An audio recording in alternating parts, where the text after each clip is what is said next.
తర్వాత మార్పు మార్పు పేరుతో మీరు సాధించింది ఏంటి? తెలంగాణ ప్రజలందరూ చెప్పాలి ఇప్పుడు సమాధానం. నేను ఒక్కనే కాదు, కాంగ్రెస్ పార్టీకి ఓటేసిన వాళ్ళందరూ చెప్పాలి.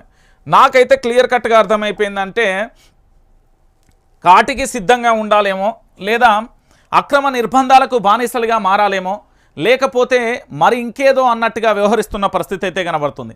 ఎందుకు నేను ఈ విషయాన్ని చెప్తున్నానంటే కేవలం 100 రోజుల పరిపాలన కాదు, 150 రోజుల పరిపాలన పూర్తయిపోయింది.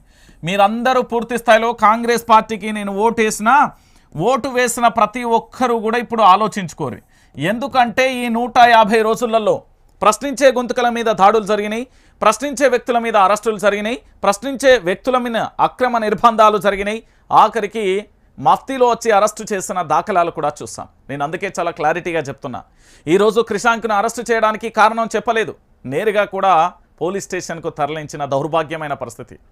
నేను ఎందుకు ఈ విషయాన్ని చెప్తున్నానంటే ఈ రాష్ట్ర రాజకీయ నాయకులు మాట్లాడే మాటల మీద ఒక్క కేసు కూడా ఉండదు. పోలీసు యూనిఫామ్ వేసుకున్నాం మేము, ఐఏఎస్ ఐపీఎస్ లేకపోతే డీజీపీ నుంచి కానిస్టేబుల్ వరకు మఫ్తీలు మొత్తం పోలీస్ శాఖలో ఎన్ని శాఖలు ఉన్నాయో అన్ని శాఖలకు మాత్రం ఇట్లా సెల్యూట్ సార్ అని వాళ్ళ మీ అధికారులకు పెట్టే మీరు మా సామాన్యమైన ప్రజలకు ఎందుకు రక్షణ కల్పించలేకపోతున్నారు? ఈ రాష్ట్ర ముఖ్యమంత్రి ఏం మాట్లాడిండు? పేగులు మెడలేసుకుంటా, దాంతోపాటు రండా, దాంతోపాటు 20 మీటర్ల లోతుకు తొక్కుతా, నేను అందరినీ తొక్కుకుంటూ వచ్చా.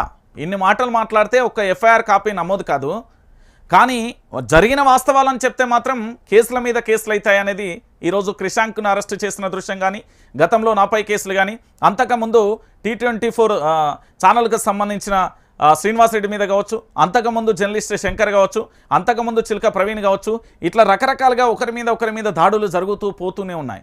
అక్రమ కేసులు నిర్బంధాలు జరుగుతున్నాయి. ఇక బీఆర్ఎస్ పార్టీకి సోషల్ మీడియా వారియర్స్ అయితే ఒక్కరిద్దరు కాదు, ఏకంగా ఇప్పటి వరకు 26 నుండి పై చిలికే కూడా అక్రమ నిర్బంధాలకు గురైన పరిస్థితి కనబడుతుంది. మరి తెలంగాణలో నిజంగా ఎమర్జెన్సీ తలపిస్తుందా? తెలంగాణలో నిజంగా ప్రజాస్వామ్యం ఉందా? తెలంగాణలో నిజంగా కూడా మనం స్వేచ్ఛ వాయువులతో బ్రతుకుతున్నామా అనేది ప్రతి ఒక్కరు కూడా తమ యొక్క గుండె మీద చేసుకొని ఆలోచించండి. నేను చెప్పే మాట అక్షర సత్యం. ఎందుకు ఈ మాట చెప్తున్నానంటే వచ్చిన తెలంగాణలో ఇంత గోసపడుతూ ఇంత అన్యాయానికి ఇంత బలి కావాల్సిన అవసరం మనకేంటి? మోదీకి సంబంధించి ఈరోజు ప్రధానంగా కూడా నిన్న ఒక దేశ ప్రధాని అయిన మోదీ మాట్లాడిన మాటలకు ఇప్పటి వరకు కావచ్చు, లేకపోతే ఆఖరికి రాష్ట్ర ముఖ్యమంత్రి యనుమల రేవంత్ రెడ్డి గారు మాట్లాడిన మాటలు కావచ్చు, పొన్నం ప్రభాకర్ మాట్లాడిన వ్యాఖ్యలు కావచ్చు, కోమటిరెడ్డి వెంకటరెడ్డి మాట్లాడిన వ్యాఖ్యలు కావచ్చు, దానికి ముందు చాలామంది మాట్లాడిన నేతలకు సంబంధించి ఈరోజు ఏమైపోయింది ఒకసారి మీరు అందరూ ఆలోచించండి. కరుడు గట్టిన ఉగ్రవాదుల కంటే తీవ్రమైన ఆలోచనతోని వాళ్ళు మాట్లాడే భాష పరిభాష దిగజారుడుతనాన్ని తలపిస్తుందా లేదా? ఈ తెలంగాణలో అరెస్ట్ల పర్వం దేనికి సంకేతం అనేది కూడా మీరందరూ కూడా ఆలోచించాల్సిన విషయం. నేను ఎందుకు ఈ విషయాన్ని చెప్తున్నానంటే మీరు కాంగ్రెస్కు ఓటు వేసిన ప్రతి ఒక్కరూ కూడా ఈరోజు ఓ పక్కన రైతులు ఇప్పటి వరకు దాదాపుగా 300 మంది వరకు ఏంది అసలు బాసిన పరిస్థితి, ఆటో డ్రైవర్ల బ్రతుకులు ఆగమైపోయినాయి. దాంతోపాటుగా ఇంకా చెప్పాలి అంటే కరెంటు కోతలు, పంటలు ఎండిపోయిన పరిస్థితి, ఇంకా లోపలికి వెళ్తే కనీసం ఎక్కడ చూసినా కూడా దుర్భరమైన జీవితాన్ని అనుభవించాల్సిన పరిస్థితి ఏర్పడింది. ఎస్, ఓ తెలంగాణ బిడ్డ నీకే చెప్తున్నా, కేంద్ర పాలిత ప్రాంతంగా హైదరాబాద్ కావాలనా నీకు, లేదా తెలంగాణ రాష్ట్రానికి రాజధాని హైదరాబాద్ కావాలనా? నువ్వే నిర్ణయించుకో. నీ ఓటు పదునైన ఆయుధం, దానితో చేసే యుద్ధం స్వారీ ఏ విధంగా ఉండాలంటే వణుకు బుట్టాలే ఒక్కొక్కరికి. నేను మళ్ళీ చెప్తా ఉన్నా, ఈరోజు తెలంగాణలో ప్రజాస్వామ్యం ఉందా అంటే లేదు, ఎమర్జెన్సీని తలపిస్తూ నాకు తెలిసి హిట్లర్కు మించిన బాప్ లెక్క రేవంత్ రెడ్డి పరిపాలన కొనసాగుతుంది అని చెప్పడంలో ఎలాంటి డౌట్ లేదు. ఈరోజు మేడే అంటే మీ అందరికీ తెలుసు కదా, శ్రమజీవుల హక్కుల అని పాటలు పాడమంటే మస్తు పాడతారు, కానీ శ్రమ దోపిడీ జరుగుతూ ఉంటే కూడా మాట్లాడరు. ఎందుకు మాట్లాడతాం? మాకేం అవసరం? చెప్పేటి అన్ని నీతు సూత్రాలు, చేసేటి అన్ని లంగ పనులు. ఈ రాజకీయ వ్యవస్థ మారాల్సిన అవసరం ఎంతైనా ఉంది.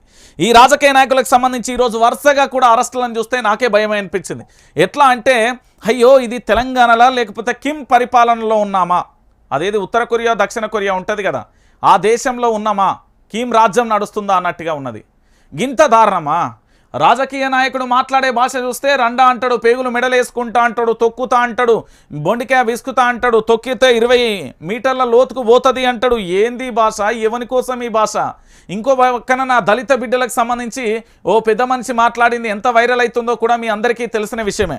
ఈరోజు తెలంగాణ రాష్ట్ర వ్యాప్తంగా కూడా కొన్ని అంశాలైతే మీ అందరికీ చెప్పే ప్రయత్నం అయితే చేస్తా, వాస్తవాలను అందరూ కూడా గ్రహించండి. ఎందుకంటే తెలంగాణ బిడ్డలారా మళ్ళీ చెప్తా ఉన్నా, ఒక్కసారి ఇప్పటికే మనం చాలా రకాలుగా ఇబ్బందులు పడ్డ పరిస్థితి కనబడ్డది. రేపు భవిష్యత్తులో కూడా ఇదే పరిస్థితి వస్తే ఏంటి అనేది కూడా ఆలోచించాల్సిన పరిస్థితి ఏర్పడుతుంది. నేను ఒక తెలంగాణ